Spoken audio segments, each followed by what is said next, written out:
बिस्मिल्लाहिर रहमानिर रहीम।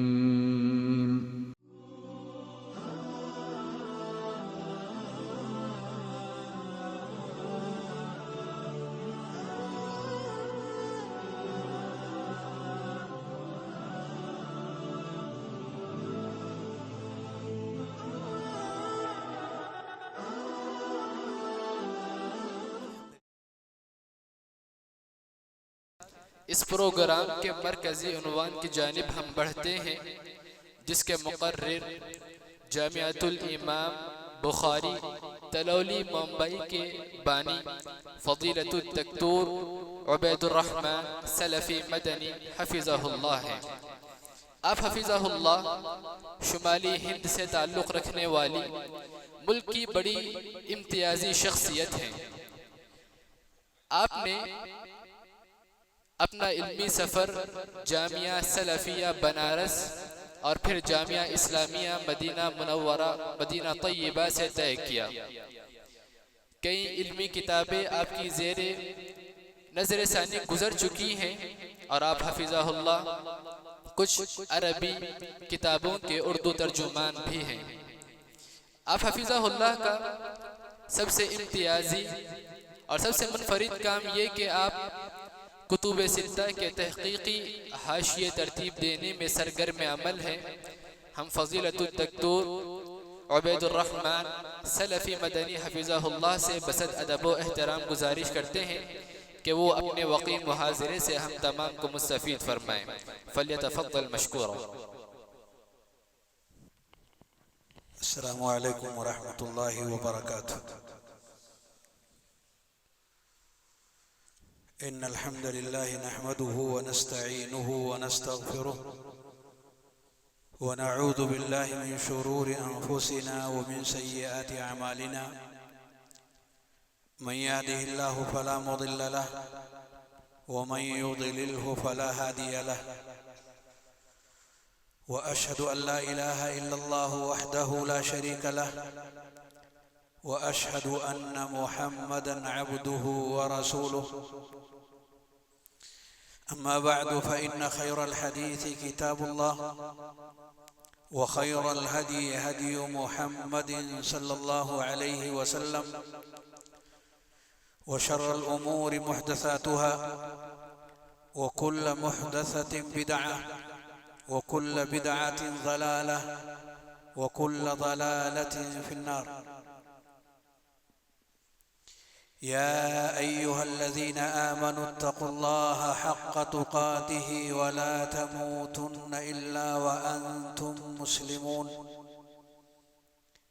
या अय्युहन्नासु इत्तक़ू रब्बकुमुल्लज़ी ख़लक़कुम मिन नफ़्सिन वाहिदह व ख़लक़ मिन्हा ज़ौजहा व बस्स मिन्हुमा रिजालन कसीरन व निसाअ वत्तक़ुल्लाह अल्लज़ी तसाअलून बिही वल अर्हाम इन्नल्लाह कान अलैकुम रक़ीबा।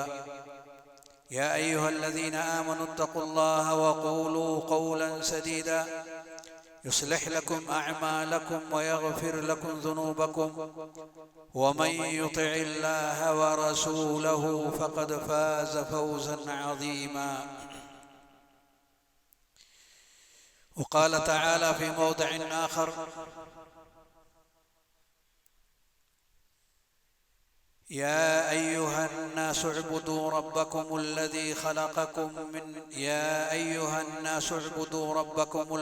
ख़लक़कुम वल्लज़ीन मिन क़ब्लिकुम लअल्लकुम तत्तक़ून।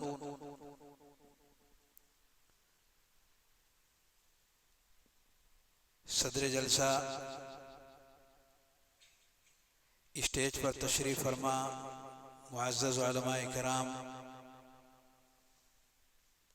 हाज़िरीन मजलिस, मस्जिद अस्सिराजुल मुनीर के ज़िम्मेदारान और तमाम शुरकाए इजलास,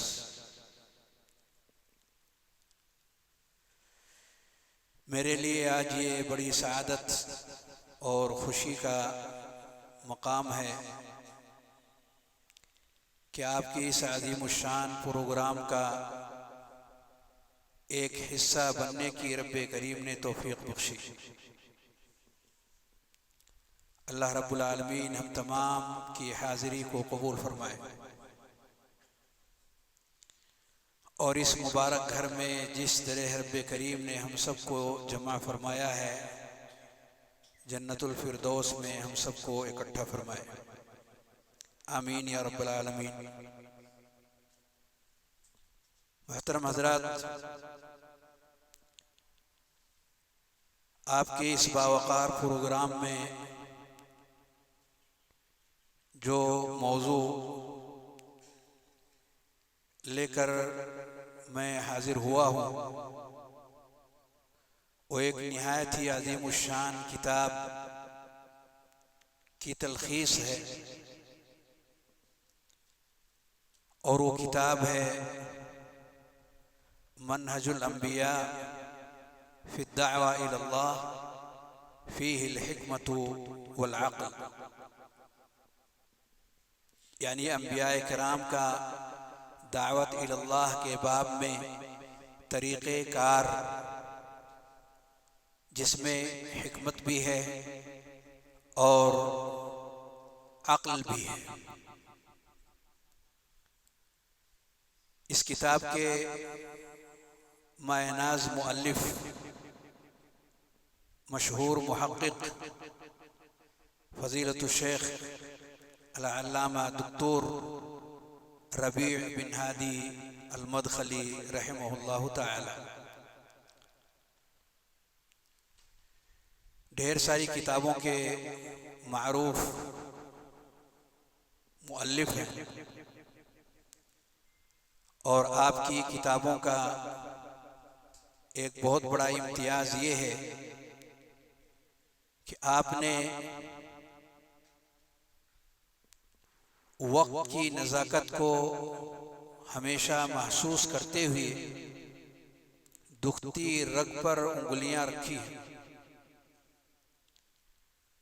और वो मसाइल जो लोगों के दरमियान मुश्तबह शक्ल इख्तियार कर जाएं, शेख मुहतरम ने अपनी किताबात के ज़रिए से बड़ी ही वजाहत के साथ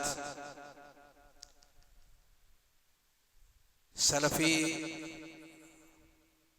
नस्बुल ऐन को न सिर्फ वाज़ेह किया बल्कि मुनहरिफ तमाम तरह के अफ़कार को मुकम्मल तौर पर ख़त्म करने की आपने जिद्दोजहद की है। इस अज़ीमुश्शान किताब के अंदर भी एक बड़ा मसला है जिसको शेख मुहतरम ने न सिर्फ उसकी तरफ इशारा किया है बल्कि उन अक़वाल और कलिमात को किताब के अंदर जा बजा नोट करने के बाद उसमें जो खलल और जो कमियां और नक्स किताब व सुन्नत के दलाइल की रोशनी में उसका भरपूर रद्द भी फरमाया है। किताब बड़ी है और मैंने मुलख्खस करने की कोशिश की है, फिर भी बहुत सारी अहम बातें जो इस किताब में जिक्र की गई हैं वो सारी की सारी पेश करना इस मजलिस के लिए शायद नाकाफ़ी हो, लेकिन कोशिश ये होगी कि उसमें जो अहम तरीन बातें हैं उन्हें ज़रूर पेश की जाए।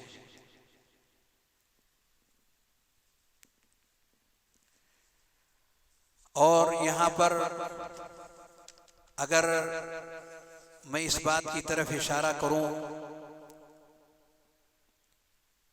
कि रुदूद के सिलसिले इस्लाम में बड़ी अहमियत के हामिल हुआ करते हैं। ख़ास तौर से अगर मसला अक़ीदे से मुताल्लिक़ हो,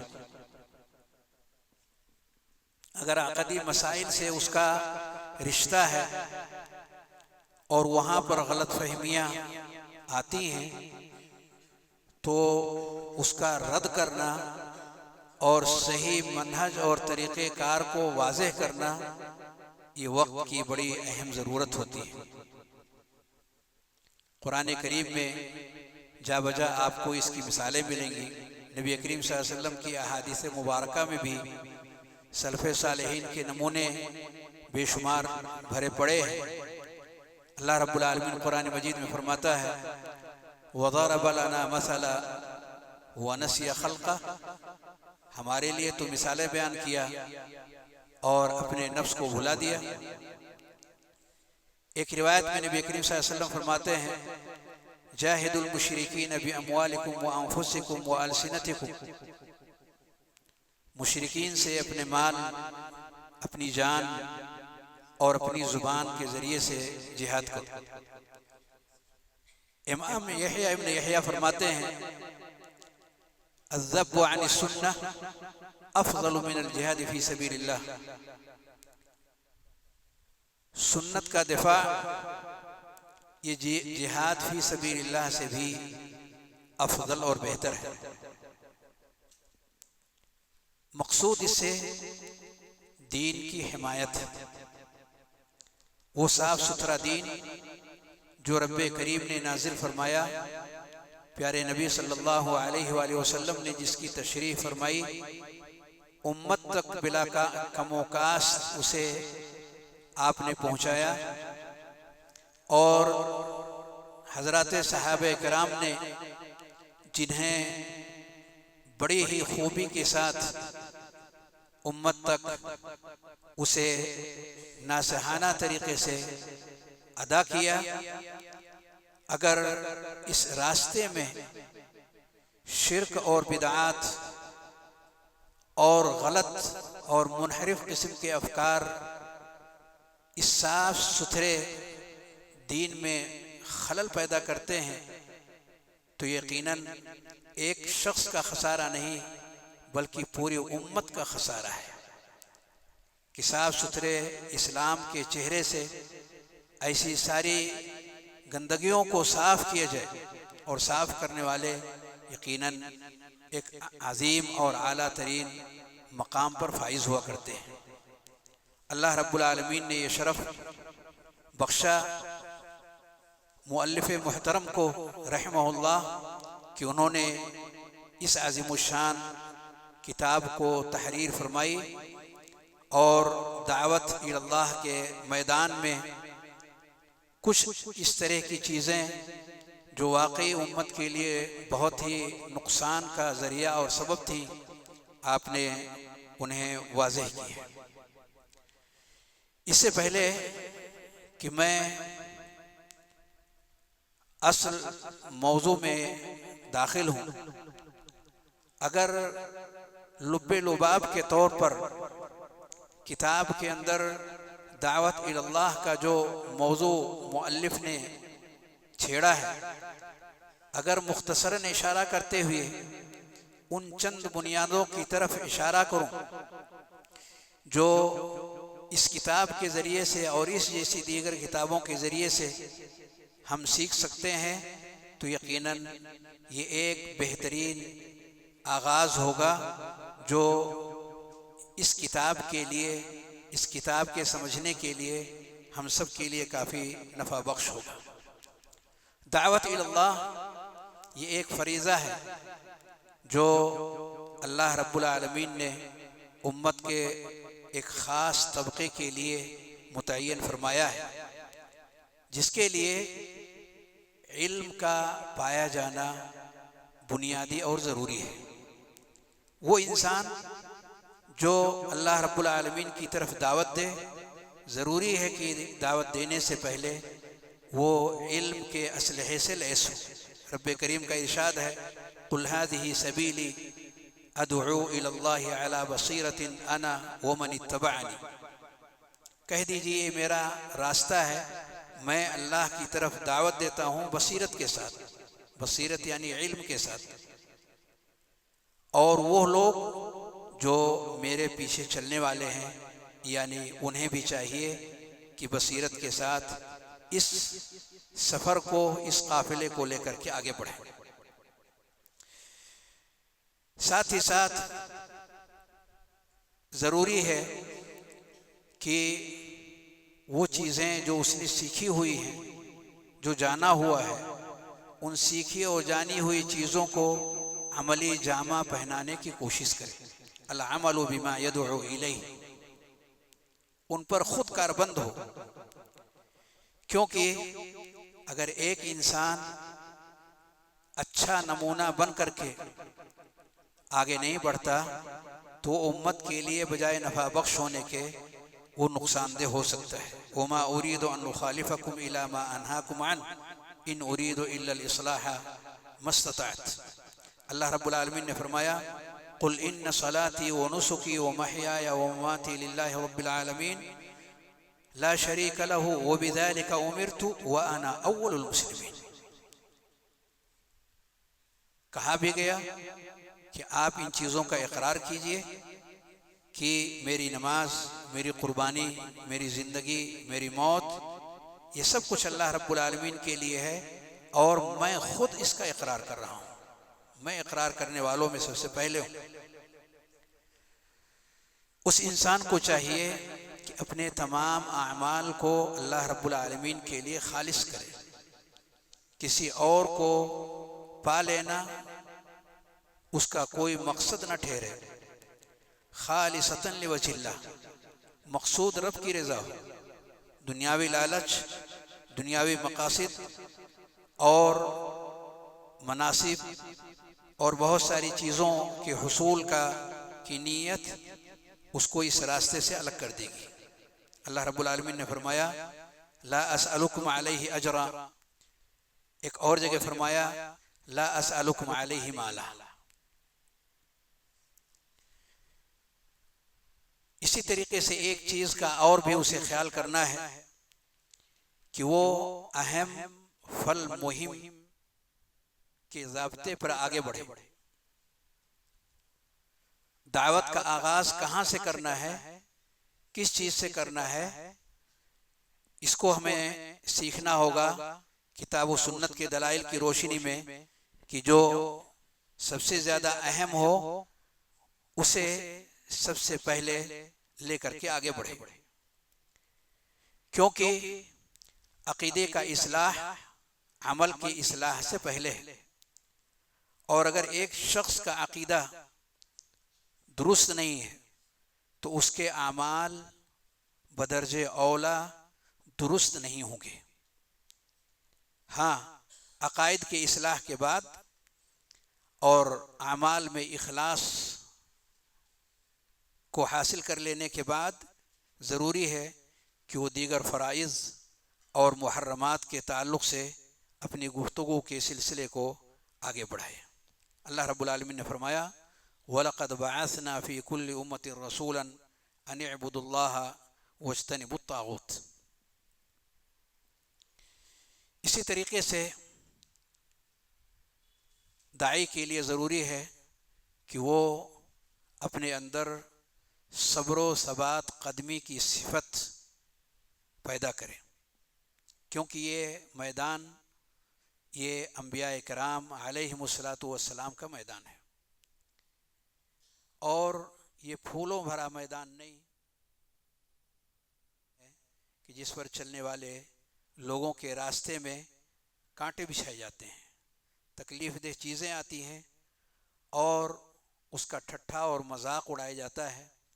अगर इंसान ने सब्र व ज़ब्त के दायरे का बंधन अपने साथ बाकी न रखा तो वो इस मैदान में अपने आप को आगे लेकर के न बढ़ सकेगा।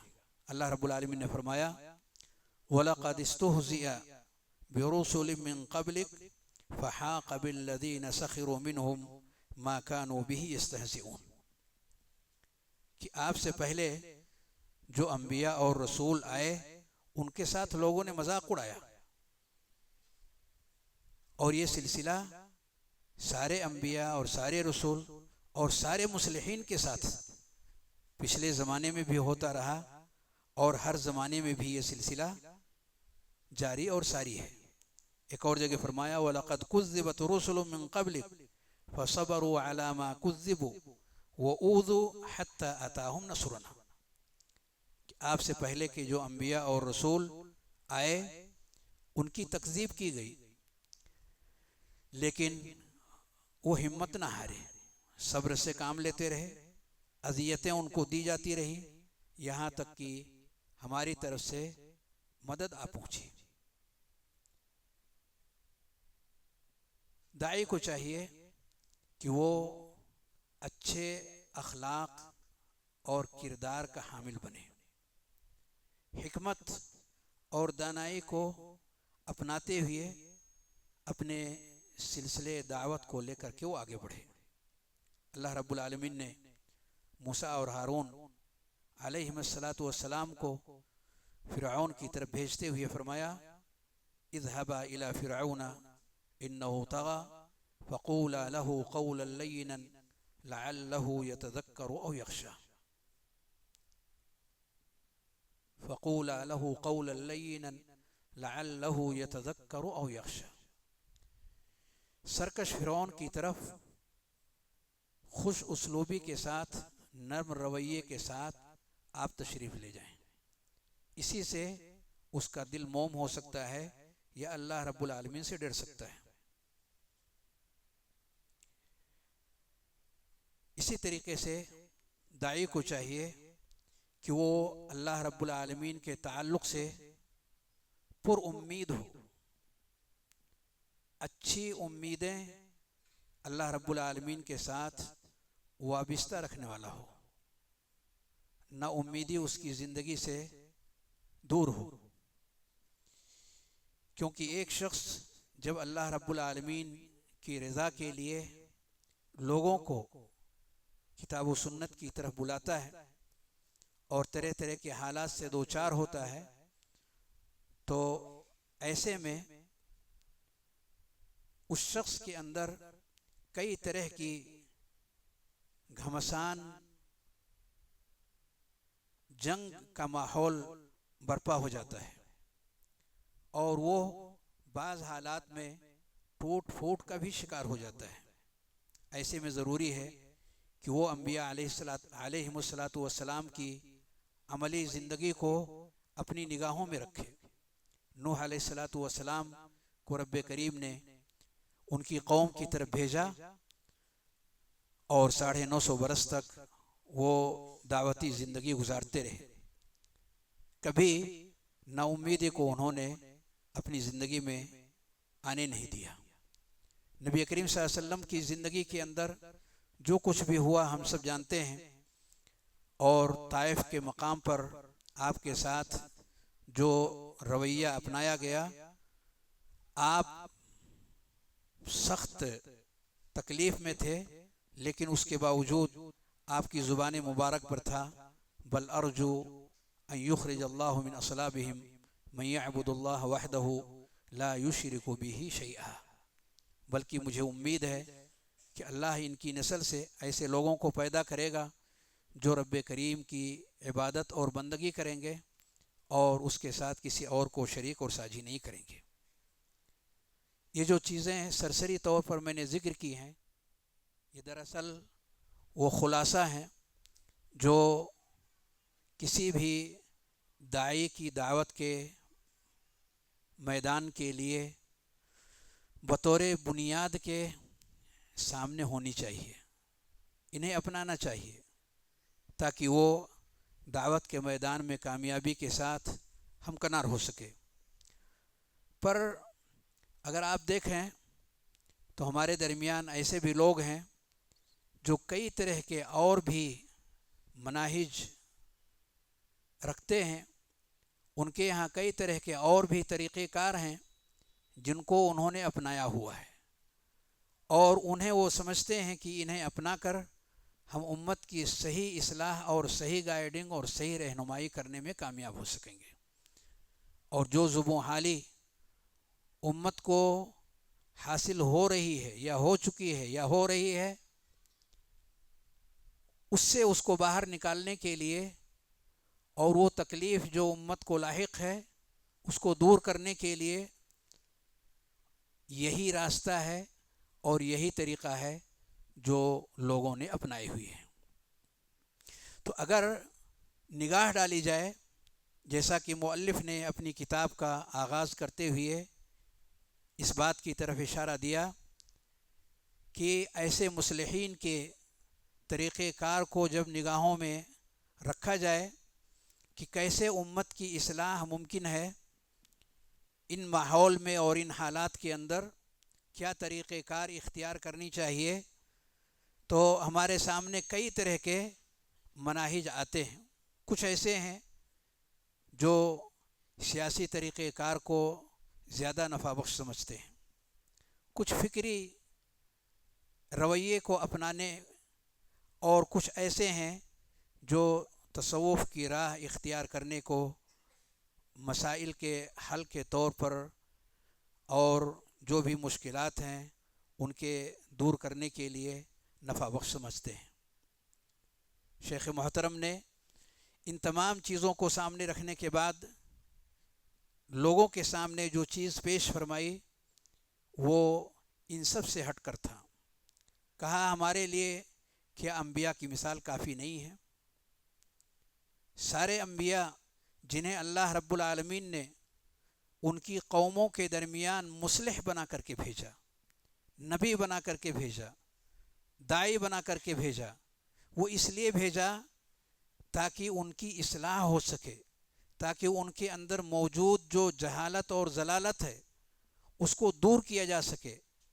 इन अम्बिया की तारीख़ अगर देखी जाए और उनके तरीक़ेकार पर नज़र डाली जाए तो क्या उससे हमें वो सही रास्ता नहीं मिल सकता जिस रास्ते को अपना करके, जिस मनहज को इख्तियार करके उन्होंने इस्लाह की इस मुहिम को कामयाब बनाया और उस पर चल कर हर दौर के अम्बिया ने अपने अपने ज़माने में और हमारे नबी जनाब मुहम्मदुर रसूलुल्लाह सल्लल्लाहु अलैहि वालैहि वसल्लम ने निहायत ही अहम तरीन कामयाबियाँ हासिल फरमाईं।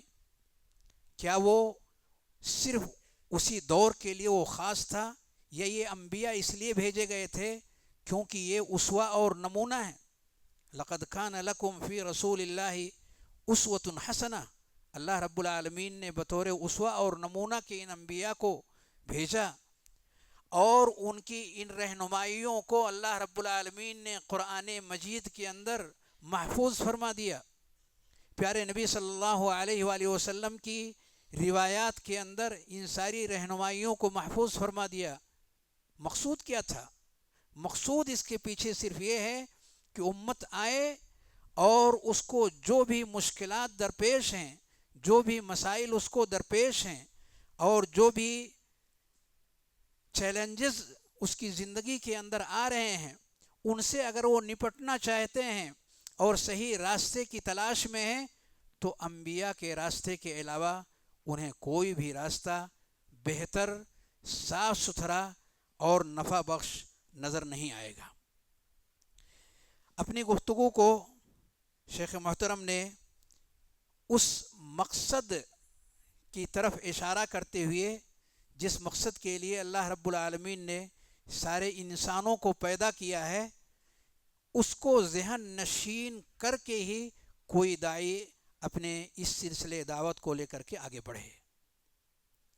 अल्लाह रब्बुल आलमीन का फरमान है, वमा खलक़तुल जिन्न वल इंसा इल्ला लियअबुदून। क्या इसके अलावा और भी कोई मकसद है? दुनिया में इंसानों के और जिन के पैदा किए जाने के पीछे क्या और भी कोई मकसूद हो सकता है जो अल्लाह रब्बुल आलमीन इंसानों से तलब कर रहा हो? उसकी इबादत और बंदगी को छोड़कर क्या ये मुमकिन है? नहीं। अल्लाह रब्बुल आलमीन ने इस आयत करीमा में बहुत ही वाज़ेह लफ्ज़ों में इस बात की तरफ इशारा दिया कि सारी कोशिशों का खुलासा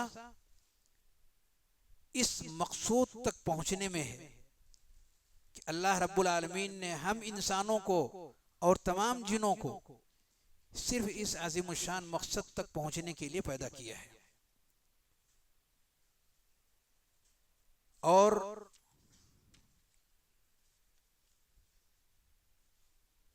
इसके इख्तियार करने के लिए कुरान मजीद में सबसे पहला हुक्म जो वारिद हुआ है वो इसी के हवाले से आया हुआ है। फरमाया या अय्युहन्नासु उब्दू रब्बकुमुल्लज़ी खलक़कुम वल्लज़ीना मिन क़ब्लिकुम लअल्लकुम तत्तक़ून।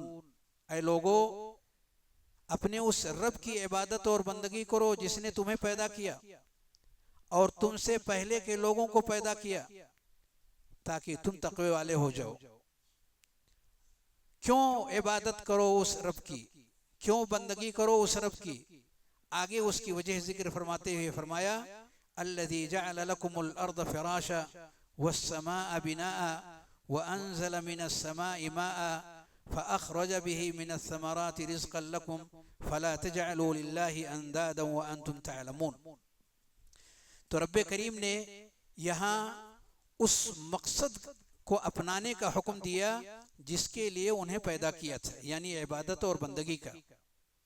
और ये बताया कि उनकी ज़िंदगी के गुजारे के लिए अल्लाह रब्बुल आलमीन ने इस कायनात के अंदर उन तमाम असबाब को पैदा कर दिया है जिन्हें अपना करके वो एक साफ सुथरी ज़िंदगी गुजार सकते हैं। ज़मीन बनाया, ज़मीन में बहुत सारे असबाब पैदा फरमाए और बहुत सारी चीज़ों को हमारे रिज़्क़ के लिए बतौर वसीला और सबब के इस रोए ज़मीन के अंदर पैदा फरमाया। वो इसलिए है ताकि हम उसके ज़रिए से उससे इस्तिफ़ादा करते हुए हम अल्लाह रब्बुल आलमीन की इबादत और बंदगी के काबिल बन सकें और उन तमाम चीज़ों से अपने आप को दूर कर सकें जो इबादत से हमको अलग रास्ते की तरफ ले जाने वाली है। फला तजअलू लिल्लाहि अंदादन व अंतुम तअलमून। जानबूझ करके ऐसी रविश न इख्तियार करो कि अल्लाह रब्बुल आलमीन का हमसर बना लो और उसके लिए भी तुम इबादत और बंदगी का हिस्सा खास करने लगो। ये काम मत करो। अल्लाह ने तुम्हें अक्ल से नवाजा है, फितरत पे पैदा किया है। अक्ल से इसलिए नवाजा ताकि तुम समझने के काबिल हो जाओ, उन तमाम चीज़ों को समझ सको जो तुम्हारे लिए नफ़ा बख्श हैं, जो तुम्हारे लिए नुकसानदेह हैं। नफ़ा को नुकसान से अलग करने की तमीज़ और सलाहियत तुम्हारे अंदर अल्लाह रब्बुल आलमीन ने बख्शी है और फितरत पर तुम्हें पैदा किया है। फ़अक़िम वजहका लिद्दीन हनीफ़ा फ़ितरतल्लाहि अल्लती फ़तरा अन्नास अलैहा ला तब्दील लिख़ल्क़िल्लाह ज़ालिका अद्दीनुल क़य्यिम वलाकिन्न अक्सर अन्नास ला यअलमून।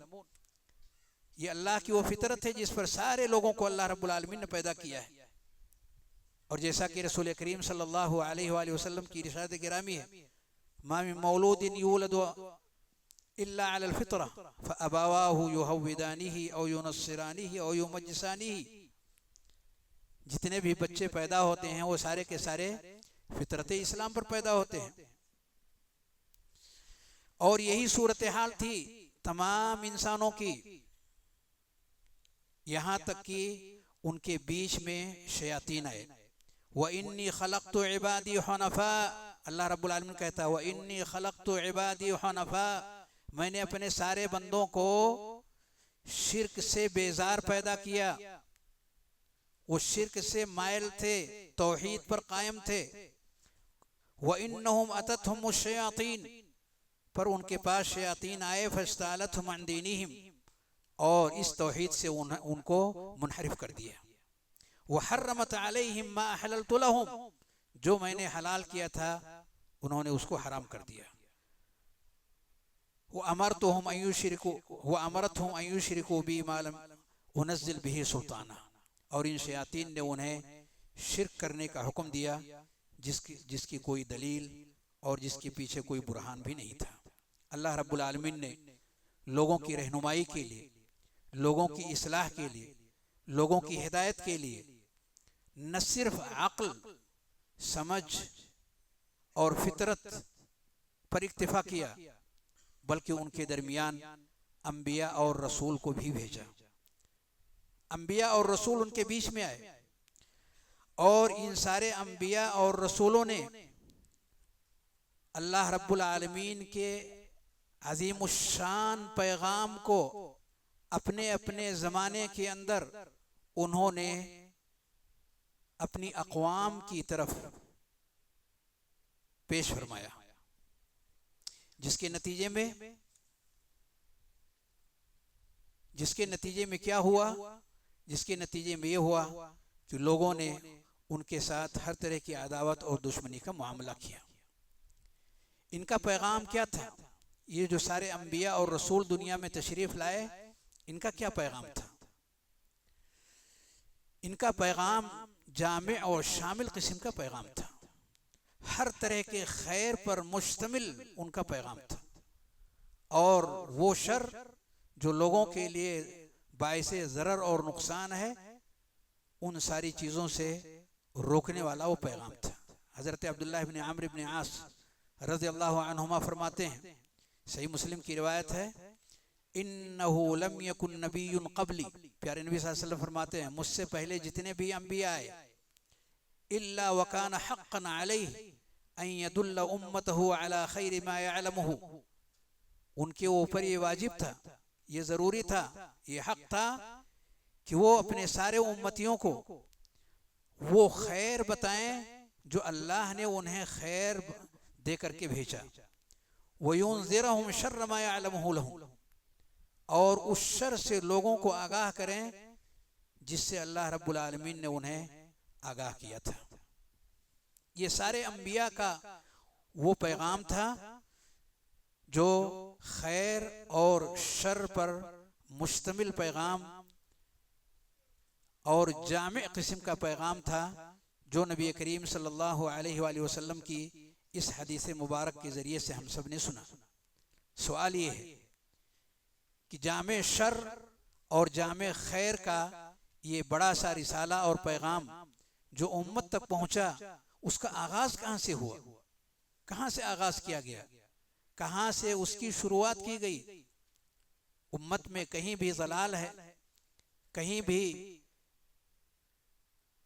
लोग इख्तिलाफ और तफर्रुक़ के शिकार हैं, मुख्तलिफ तरह के मसाइल उनके सामने दरपेश हैं। अब सवाल ये है कि अगर आगाज़ हो तो कहाँ से आगाज़ हो?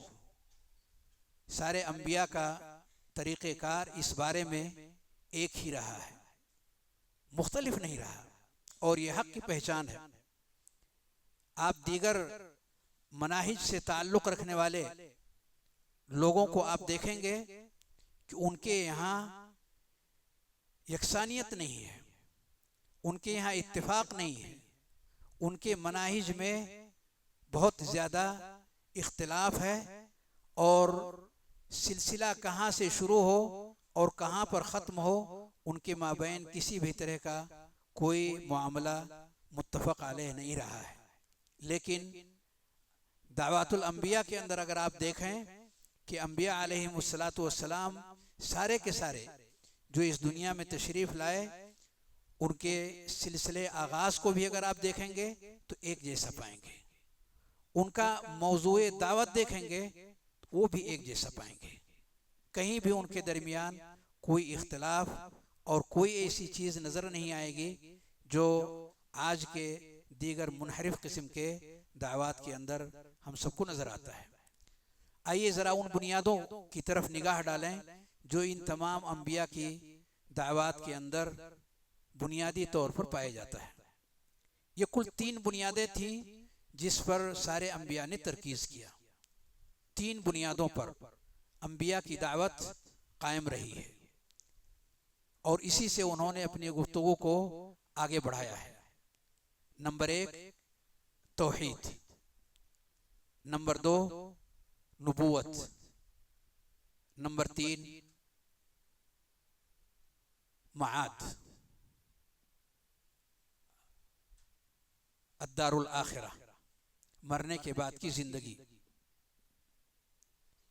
ये वो 3 उसूस और बुनियादें हैं जिनका तमाम अंबिया ने अपनी दावत के अंदर खुसूसी एहतमाम किया और बड़ी ही वजाहत के साथ अक़ली और नकली दलाइल के ज़रिए से उस पर खुसूसी रोशनी डाली। और इन तीनों के अंदर अगर आप देखें तो इन तीनों में सरे फहरिस्त जिसका नाम हर जगह हम सबको नज़र आएगा और वो इन तमाम का असलुल उसूल है, वो है तौहीद, जो कुरान मजीद की अक्सर सूरतों के अंदर उसका चर्चा है, उसका तज़किरा है, उसकी तरफ इशारा है। तौहीद की तीनों किस्मों के साथ कुरान मजीद की तमाम सूरतों में, अक्सर सूरतों के अंदर हमें इसका तज़किरा किसी न किसी शक्ल के अंदर नज़र आता है। उसकी शक्ल कभी खबर की होगी, अल्लाह के बारे में, उसके नामों के बारे में, उसकी सिफ़ात के बारे में। कहीं अल्लाह रब्बुल आलमीन की इबादत की तरफ लोगों को दावत देना मकसूद होता है कि वो अकेला है, उसके साथ कोई शरीक और साजी नहीं है। कहीं हम देखेंगे कि अल्लाह रब्बुल आलमीन ने हुक्म दिया है कि अल्लाह रब्बुल आलमीन की तौहीद का इकरार करने वालों के साथ क्या मुआमला होना चाहिए और उन्हें किस तरह की चीज़ें दुनिया के अंदर और आखिरत के अंदर बतौर नवाजिश के रब्बे करीम की तरफ से अता की जानी चाहिए।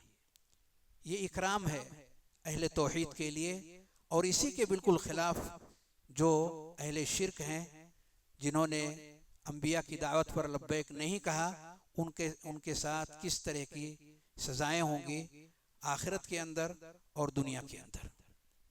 भाइयों, कुरान मजीद दरअसल अगर देखें तो इन तमाम में तौहीद से मुताल्लिक़ सबसे ज़्यादा अहमियत पर मुश्तमिल इस मौजू के ताल्लुक़ से गुफ्तगू करता है। और ये जो तौहीद है, और हम सब जानते हैं कि तौहीद की कुल 3 शक्लें हैं, 3 किस्में हैं। तौहीद रुबूबियत, तौहीद उलूहियत और तीसरा तौहीद अस्मा और सिफ़ात।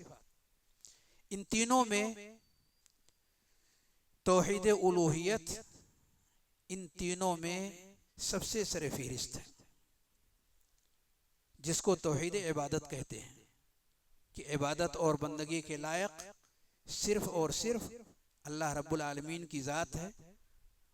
उसके अलावा कोई इस लायक नहीं है कि उसकी इबादत और बंदगी की जाए।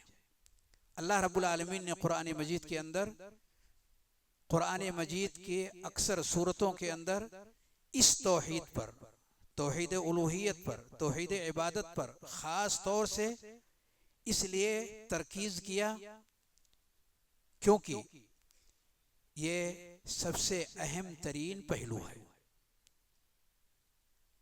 और इसलिए भी क्योंकि सबसे ज़्यादा इन्हिराफ और ज़लालत जो हुआ है वो इसी बाब में हुआ है। सबसे अहम बाब है, इसलिए अल्लाह रब्बुल आलमीन ने उसकी अहमियत के पेश नज़र उसके ताल्लुक़ से सबसे ज़्यादा गुफ्तगू फरमाया। और यही वो मौजू रहा है जो मुसलमानों और गैर मुस्लिमीन के बीच में हमेशा मारकतुल आरा मसला बन करके खड़ा रहा है। और ये क़यामत तक ये मौजू हमेशा सबसे ज़्यादा मारकतुल आरा मसला बन करके रहने वाला भी है। इसके अलावा कोई दूसरा मसला नहीं बनने वाला। और दूसरी वजह और दूसरी सबब इसकी ये है कि इसके बाब में सबसे ज़्यादा इन्हिराफ मुसलमानों के बीच में और गैर मुस्लिमीन के बीच में सबसे ज़्यादा इन्हिराफ जो वाक़ हुआ है वो इसी मौजू को लेकर के हुआ है। कौन सा मौजू? तौहीद उलूहियत। तौहीद उलूहियत ये ऐसा मौजू है जिस मौजू के बाब में मुसलमान भी और गैर मुस्लिमीन भी सारे के सारे इस बाब में सबसे ज़्यादा इन्हिराफ के शिकार हुए हैं। इसलिए अल्लाह रब्बुल आलमीन ने कुरान मजीद में इस मौजू को सबसे ज़्यादा मोहतम बिशान मौजू करार दिया है और उसके ताल्लुक़ से सबसे ज़्यादा गुफ्तगू भी फरमाया है।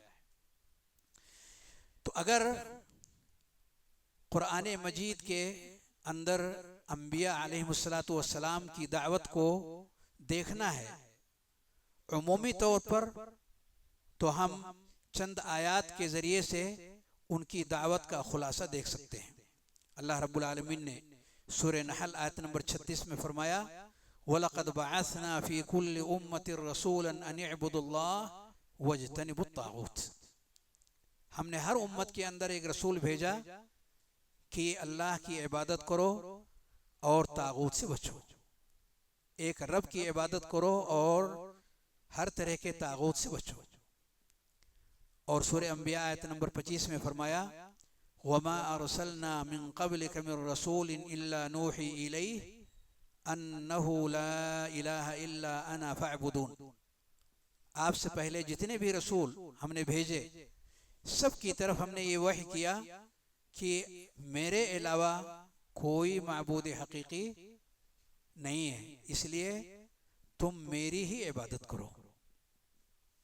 पता ये चला कि जितने भी अंबिया अल्लाह ने भेजे, जितने भी रसूल अल्लाह रब्बुल आलमीन ने भेजे, सारे अंबिया और सारे रसूलों को एक ही पैगाम अल्लाह रब्बुल आलमीन ने दिया और वो पैगाम था अल्लाह रब्बुल आलमीन की इबादत और बंदगी का। ये सारे अंबिया जिनके हवाले से इन आयतों के अंदर मुख्तसरन इशारतन ये बात पेश की गई कि इन्होंने अपनी अपनी कौमों को ये पैगाम दिया, अल्लाह रब्बुल आलमीन से जोड़ने का पैगाम, रब्बे करीम के इबादत और बंदगी का पैगाम।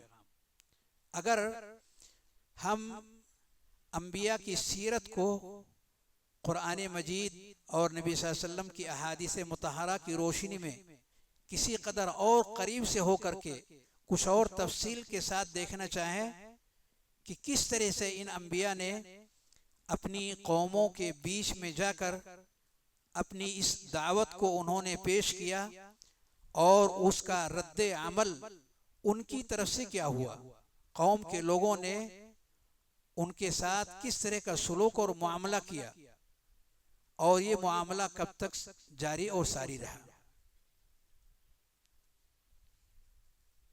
नूह अलैहिस्सलातु वस्सलाम, नूह अलैहिस्सलातु वस्सलाम ये वो नबी हैं जिनके बारे में अल्लाह रब्बुल आलमीन सूरह हूद आयत नंबर 25-27 के बीच में फरमाता है, लक़द अरसलना नूहन इला कौमिही इन्नी लकुम नज़ीरुम मुबीन।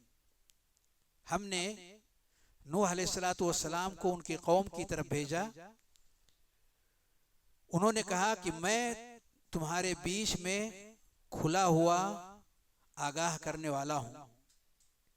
क्या पैगाम लेके आया हूँ? अल्ला तअबुदू इल्लल्लाह, कि तुम नहीं इबादत करो मगर किसकी? अल्लाह रब्बुल आलमीन की। इन्नी अखाफु अलैकुम अज़ाब यौमिन अलीम, मैं डरता हूँ इस बात से कि दर्दनाक अजाब के तुम शिकार ना हो जाओ। जवाब क्या मिला?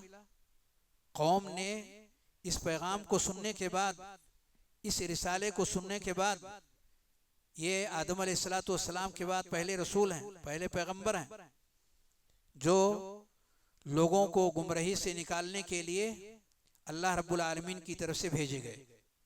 क्या जवाब दिया लोगों ने? फ़क़ाल अल मलअु अल्लज़ीना कफ़रू मिन क़ौमिही, कौम में जो बड़े लोग थे, शरीफ लोग थे, उन लोगों ने कहा, मा नराका इल्ला बशरम मिसलना, आप तो हमारे जैसे एक इंसान हैं। वमा नराका तबअका इल्ला अल्लज़ीना हुम अरादिलुना बादियर राय, और आपकी बात मानने वाले छोटे लोग हैं, मामूली राय रखने वाले लोग हैं, समाज में उनकी कोई गिनती नहीं है। वमा नरा लकुम अलैना मिन फज़ल बल नज़ुन्नुकुम काज़िबीन, आप तो झूठे हैं, हमें ऐसा लगता है कि आप झूठ बोल रहे हैं। सूरह आराफ आयत नंबर 65 में अल्लाह रब्बुल आलमीन ने फरमाया, व इला आदिन अखाहुम हूदा क़ाल या क़ौम इअ्बुदुल्लाह मा लकुम मिन इलाहिन गैरुहु अफला तत्तक़ून। आद की तरफ अल्लाह रब्बुल आलमीन ने हूद अलैहिस्सलातु वस्सलाम को भेजा। उन्होंने क्या कहा, ऐ मेरी कौम के लोगों, अल्लाह की इबादत करो, उसके अलावा तुम्हारा कोई भी सच्चा माबूद नहीं है। क्या अल्लाह से डरते नहीं हो? क्या जवाब दिया लोगों ने? क़ाल अल मलअु अल्लज़ीना कफ़रू मिन क़ौमिही इन्ना लनराका फ़ी सफ़ाहा व इन्ना लनज़ुन्नुका मिनल काज़िबीन। हम तो आपको बेवकूफ़ कमअक़ल समझते हैं, बल्कि हमें लगता है कि आप झूठ बोल रहे हैं। ये था अंबिया अलैहिमुस्सलातु वस्सलाम का दावत, जो उन्होंने अपनी अपनी कौमों के बीच में पेश किया।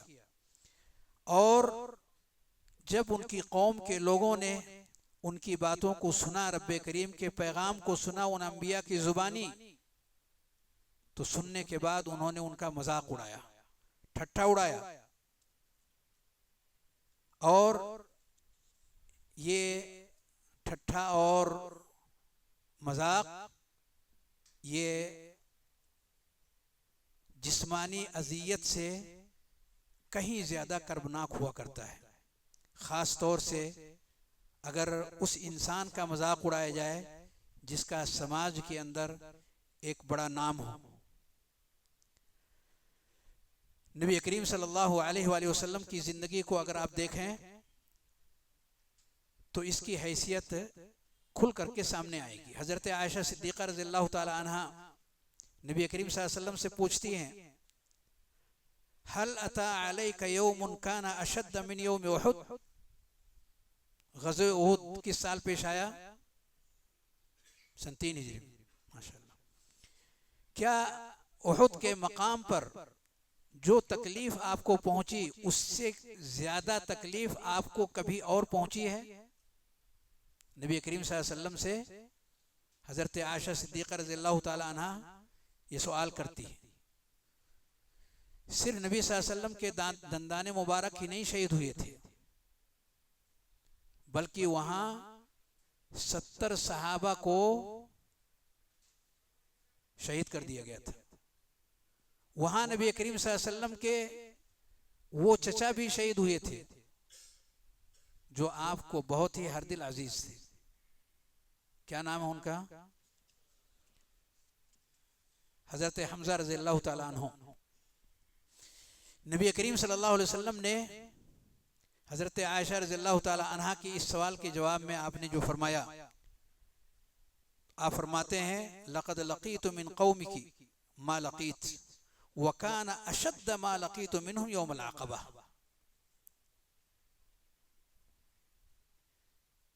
कुफ़ारे मक्का की तरफ से जो मुझे तकलीफ पहुंची वो पहुंची, लेकिन अहले ताइफ की तरफ से जो तकलीफ पहुंची है वो बहुत बढ़ कर के वो तकलीफ थी। और तफसीली रिवायत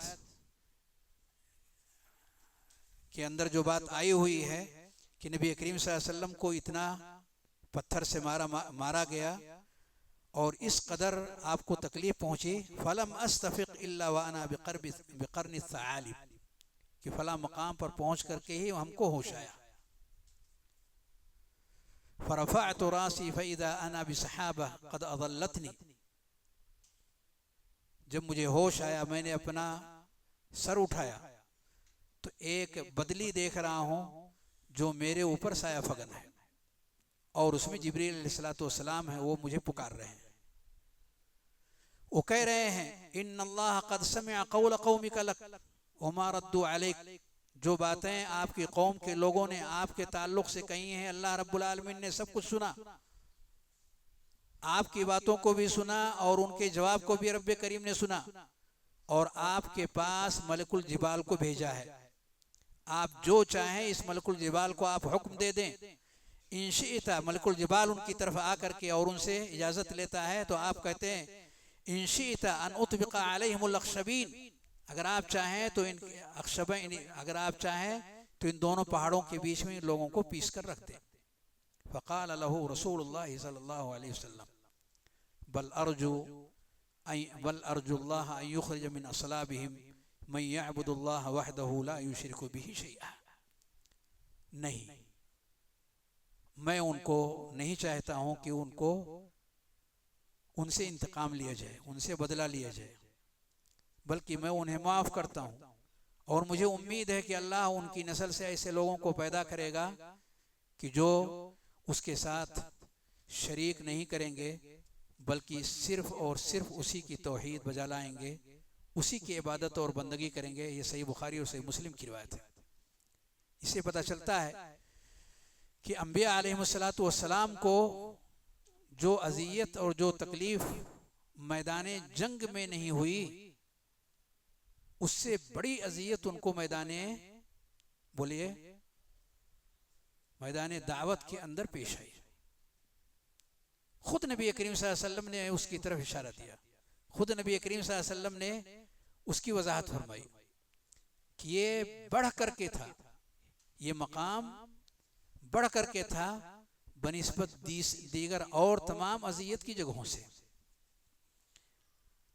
और क्यों ना हो, इन्न अशद्दन्नासि बलाअन अल अंबिया सुम्मल अमसलु फल अमसल, सबसे ज़्यादा तकलीफ़ इस उम्मत में और तमाम उम्मतों में जो पहुँचती है वो अंबिया को, और फिर जो अंबिया के तरीक़ेकार से करीब होते हैं। सुम्मल अमसल फल अमसल, जिस कदर जो क़ुर्बत किसी भी शख्स की नबी से होगी, उसकी क़ुर्बत के एतबार से उसको दुख और तकलीफ़ इस दुनिया के अंदर, अज़ियत इस दुनिया के अंदर पहुँचने वाली है। इसको देखने और सुनने के बाद ये बात बखूबी समझ में आ सकती है कि दावत के रास्ते पर चलने वाले लोग अंबिया के रास्ते से क्यों रूगर्दानी करते हैं, और समाज और सोसाइटी के उन लोगों को पाता है जिनके बीच में वो पला और बढ़ा है, और वही लोग उसके लिए ठट्ठे और मजाक का जरिया और सबब बन जाते हैं। जो कल तक उनके अपने थे, इस दावत के पेश करने के बाद सबसे बड़ा असर उस दाई के सामने ये आता है कि वही जो सबसे ज़्यादा उसके करीब और अपने थे, वो उससे दूर हो जाते हैं और उसके पराये हो जाते हैं। और फिर लोग मुख्तलिफ तरह के अफकार को लेकर के उम्मत के बीच में जाते हैं, मुख्तलिफ तरह के मसाइल को लेकर के उम्मत के बीच में पहुंचते हैं, और ये बावर कराने की कोशिश करते हैं कि मसले का हल इसकी इस्लाह में है, मसले का हल यहाँ से शुरू करने में है। और वो भूल जाते हैं कि अल्लाह रब्बुल आलमीन ने अंबिया अलैहिमुस्सलातु वस्सलाम को सारे लोगों के लिए बतौर नमूना के भेजा था। ख़ास तौर से यहाँ मैं ये कहूँगा, जो मुअल्लिफ रहमहुल्लाह ने अपनी किताब के अंदर कही है कि रोए ज़मीन के ऊपर अल्लाह रब्बुल आलमीन का हुक्म कायम किया जाए, वहाँ से इस्लाह का काम आला और बेहतर शक्ल में होगा। रोए ज़मीन पर अल्लाह का हुक्म कायम किया जाए। अगर हम रब्बे करीम का हुक्म इस रोए ज़मीन पर कायम करने में कामयाब होंगे तो इस्लाह होगी, और अगर उसमें हम कामयाब नहीं हुए तो इस्लाह का काम अधूरा रहेगा, कभी नहीं होगा। इसका माना ये है कि हमें हर मुमकिन कोशिशें ये करनी है कि अफराद जमा हों, अफराद इकट्ठे हों, और वो सर जोड़ करके बैठें और मिलजुल करके ऐसी कोशिशें उनकी हों कि किसी खित्ते और किसी इलाके के अंदर इस्लामिक हुकूमत उनकी कायम हो जाए। और जब हुकूमत कायम होगी तो मातहतों तक अल्लाह रब्बुल आलमीन का हुक्म और वो कानून जो इस्लाम का कानून है उनके बीच में चलेगा और उसे नाफिज किया जाएगा और मामला सारा का सारा हल होता हुआ नजर आएगा। ये दावत है जो दुनिया भर के मुख्तलिफ इलाकों के अंदर और हमारे इस मुल्क के अंदर लोग लेकर के फिर रहे हैं। कौन सी दावत है वो? कौन सी दावत है? हैं? कौन सी दावत है? इंशाअल्लाह मगरिब के बाद थोड़ी और वजाहत उसकी होगी। पर याद रखिए, कानून का नाफिज करना ये वसीला है और लोगों को रब्बे करीम के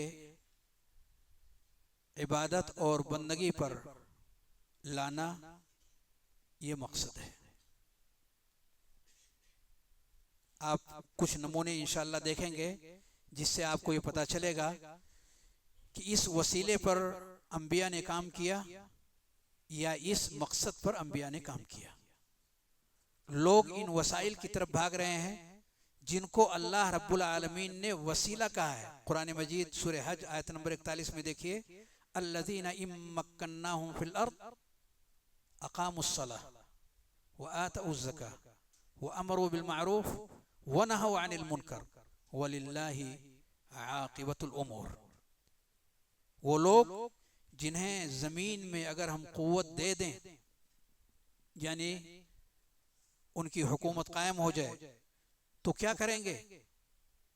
हुकूमत कायम होगी, करेंगे क्या? अक़ामुस्सलाह, नमाज कायम करेंगे। व आतउज़्ज़काह, ज़कात देंगे। व अमरू बिल मारूफ व नहौ अनिल मुनकर, और वो मारूफ और भली बातों का हुक्म देंगे, बुराइयों से रोकेंगे, और तमाम चीज़ों का अंजाम अल्लाह रब्बुल आलमीन के हाथ में है। इससे पता चलता है कि अंबिया अलैहिमुस्सलातु वस्सलाम का जो तरीक़ेकार है बिइज़्निल्लाह, ये थोड़ी और वजाहत के साथ मगरिब की नमाज के बाद इंशाअल्लाह ये वाज़े किया जाएगा कि उन्होंने मकसद पर काम किया या वसीले पर। और अब जो जमातें हैं वो मकसद की तरफ ले जाना चाहती हैं या वसाइल की तरफ। दोनों में सही और दुरुस्त रास्ता कौन सा है और हमें उनमें से कौन सा रास्ता इख्तियार करना चाहिए? अल्लाह रब्बुल आलमीन हम सबको साफ़ सुथरे और सही रास्ते को इख्तियार करने की तौफ़ीक़ इनायत फरमाए। अल्लाह रब्बुल आलमीन की इबादत और बंदगी की तौफ़ीक़ बख्शे। दुनिया में जब तक हमें ज़िंदगी अता फरमाए तौहीद पर हमारी ज़िंदगी हो, शिर्क से दूरी हो, और वो तमाम चीज़ें जो हमारे रब को नाराज़ करने वाली हैं, अल्लाह रब्बुल आलमीन हम सबको उन सब से दूर रहने की तौफ़ीक़ इनायत फरमाए। सल्लल्लाहु वसल्लम अला नबीना मुहम्मद व अला आलिहि व सहबिहि अजमईन। वस्सलामु अलैकुम व रहमतुल्लाहि व बरकातुहू।